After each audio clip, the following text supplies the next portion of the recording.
अखण्डमण्डलाकारं व्याप्तं येन चराचरं तत्पथं दर्शितं येन तस्मै श्रीगुरवे नमः। जय श्री सद्गुरु महाराज की जय, श्री दासानंद स्वामी की जय, श्री सद्गुरु दासानंद स्वामी की। சத்தம் வரலையே, காலையில் யாரும் சாப்பிட்லையா? உற்சாகமாக ஒரு விழான்னா உற்சாகம் இருக்கணும், அதுக்கு தானே வந்திருக்கோம் இல்லையா? ஒரு குருநாதருடைய திருவடியில் அது ஒரு வருஷம் பூர்த்தியாகி இந்த விழா எவ்வளோ இந்த அன்பர்கள்லாம் இந்த ஆசிரமத்தை உருவாக்குறதுக்கு எவ்வளோ சிரமப்பட்டிருப்பாங்க.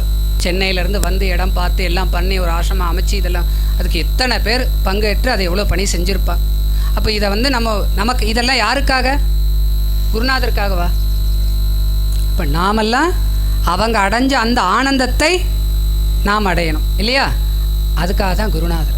ஒரு சின்ன கதை, ஒரு 5 நிமிஷம் கூட எடுத்துக்கலாம் இல்லையா? ஒரு ஊரில் ஒரு கிராமம், ஒரு சின்ன கிராமம். அந்த கிராமத்தில் எல்லா ஆணிரை ஆடு மாடுகள் நிறைய இருக்கும்.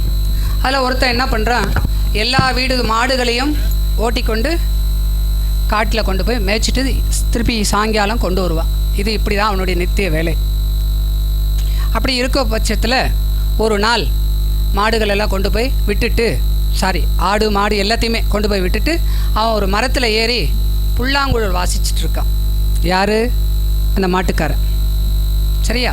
இப்படி வாசிச்சுட்டு இருக்கும்போது இது நித்தியம் இப்படியே போயிட்டுருக்கு. ஒரு நாள் போல் ஒரு நாள் திடீர்னு மரத்தில் புல்லாங்குழல் வாசிச்சுட்டு இருக்கும்போது ஒரு கர்ப்பிணி சிங்கம் அங்கே ஓடுற நீரை தாண்டி ஓடி வருது. ஏன்னா அதை என்ன ஏதோ ஒரு பாதிப்பு ஏற்பட்டது அந்த சிங்கத்துக்கு. அது அந்த நீரை தாண்டி இந்த பக்கம் குற்றியை ஈண்டுட்டு மடிஞ்சு போச்சு. இதை கண்டு அவன் பார்க்குறான். அப்போ அங்கேருந்து புல்லாங்குழல் வாசிக்கிறத விட்டுட்டு கீழே இறங்கி அந்த சிங்கத்துக்கிட்ட போய் பார்க்குறான். தாய் சிங்கம் இறந்து கிடக்கு. குட்டி அழகாக புசு புசு புசுன்னு அழகாக இருக்குது. அவன் என்ன பண்ணுறான், அதை தூக்கிட்டு டெய்லி தடவி கொடுத்து ஆட்டுப்பால் அது இதை கொடுத்து கொடுத்து கொடுத்து கொடுத்து கொஞ்சம் கொஞ்சமாக வளர்க்குறான். இது நாளடைவில் என்ன ஆகுது, இந்த சிங்கக்குட்டி ஆட்டு மந்தைங்களோடவே வளருது. ஆட்டு மந்தைகளோடவே வளர வளர வளர ஆடு மாதிரியே கத்த ஆரம்பிச்சிடுது. ஆடு மாதிரியே புல் சாப்பிட ஆரம்பிச்சிடுது. தன்னை ஒரு ஆடாகவே பாவிச்சிடுது. இப்படியே போயின்ட்டுருக்கு. காலம் உருண்டு ஓடி போயின்ட்டுருக்கு. அப்போ ஒரு நாள் திடீர்னு ஒரு ஆண் சிங்கம் ஒரு மான் கிராஸ் ஆகிறத பார்த்த உடனே வேட்டையாடுறதுக்காக ஓடி வருது. அந்த வேட்டையில் அந்த மான் தப்பிச்சிடுது. புரியுதா? அப்போ அந்த இடத்துல அந்த ஆடுகள் அந்த சிங்கம் ஓடி வரதை பார்த்தோன்னே எல்லா ஆடுகளும் தலை தெறிக்க ஓடிடுது. அப்போ இந்த சிங்கம் வளர்ந்துருக்க சிங்கக்குட்டி இருக்கே அது மட்டும் அங்கே நிற்கிது. அப்போ அந்த சிங்கக்குட்டி அப்படியே கொஞ்சம் கொஞ்சமாக சைக்கிளை கூட்டிகிட்டு போய் பக்கத்தில் ஓடுற நீரோடையில் காட்டுது. நீ என்னுடைய இனந்தானே, நீ எப்படி இந்த ஆட்டு மந்தைக்குள்ளே வந்த? ஆடு மாதிரியே கத்துறியே, ஆடு மாதிரியே புல்லெல்லாம் சாப்பிட்றியே, இது எப்படி அப்படின்னு கேட்குறாரு. இல்லை, நீ காட்டுக்கே ராஜா, காட்டுக்கே ராஜா. இப்போ நீ இந்த ஆடு மந்தைகளோடு இருக்கக்கூடாது. உனக்கு கர்ஜிக்க தெரியணும். நான் கர்ஜிக்க கற்றுக் கொடுக்குறேன். வேட்டையாட தெரியணும். வேட்டையாடி அந்த மாமிசத்தை சாப்பிட தெரியணும் அப்படின்னு சொல்லி இந்த பெரிய சிங்கம் கொஞ்சம் கொஞ்சமாக கர்ஜிக்க ட்ரைனிங் கொடுக்குது.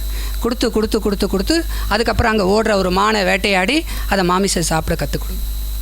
இது இந்த சின்ன கதை. இது இன்னும் விரிவாக சொல்லலாம். நான் 5 நிமிஷம் சொன்னதுனால இது சாப்பிட்டேன். இப்போ இந்த இடத்துல இந்த ஆண் சிங்கங்கிறது யார்? சத்தமாக சொல்லுங்கள். குருநாதர். இப்போ நாமெல்லாம் ஒரு மனிதன், நான் ஒரு ஜீவன், நான் இன்னாருக்கு மனைவி, இன்னாருக்கு கணவன், இந்த தொழில் செய்கிறேன், பணக்காரன், படித்தவன், ஏழை, இப்படின்னு நம்மளை ஒரு ரவுண்டு வட்டம் போட்டு அதில் இறுக்கிக்கிட்டு இருக்கோம். இந்த ரவுண்டு வட்டத்திலேருந்து நாம் என்ன ஆகணும்? நாம் மனிதன் இல்லை. இப்போவும் நாம் பிறக்கவில்லை. இதுக்கு முன்னாடியும் பிறப்பில்லை. இதுக்கப்புறமும் பிறப்பில்லை. பிறவா பேரின்ப நிலை அடைஞ்ச அந்த எங்கும் வியாபித்திருக்க அந்த பரம்பொருள் தான் நாம். ஆனால் நாம் இந்த உடம்பை பிறப்பிறப்பு எதுக்கு உண்டு? இந்த உடம்புக்கு. ஆன்மா கிடையாது. அது எப்போதும் நித்திய வஸ்து, சத்திய வஸ்து, அழிவற்றது இல்லையா?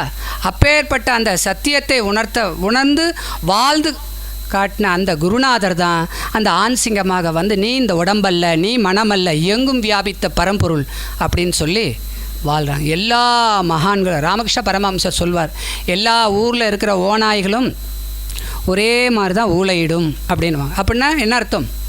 எல்லா மகான்களும் ஒரே விஷயத்தை தான் சொல்வார்கள் அப்படிங்கிற. அதனால் அப்படிப்பட்ட ஒரு வாய்ப்பு இங்கே நமக்கு தாசானந்த சுவாமிகளும் அவருடைய சிஷ்ய சுவாமிகளும் அவருடைய குருநாதரான நித்யானந்த சுவாமிகளும். நித்யானந்த வனம் போயிருக்கீங்களா யாராவது?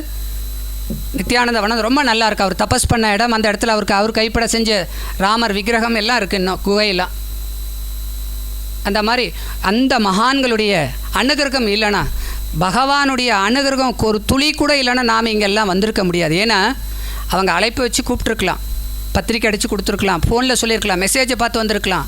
ஆனால் அவன் அருளால் அவன்தால் வணங்கிய நம்மளை எல்லாம் கரையேற்றணுங்கிற ஒரு நோக்கத்தினால்தான் நம்ம இங்கே கொண்டு வந்து சேர்த்துருக்குறோம். அப்பேற்பட்ட ஒரு வாய்ப்பு நமக்கு கிடைச்சிருக்கு.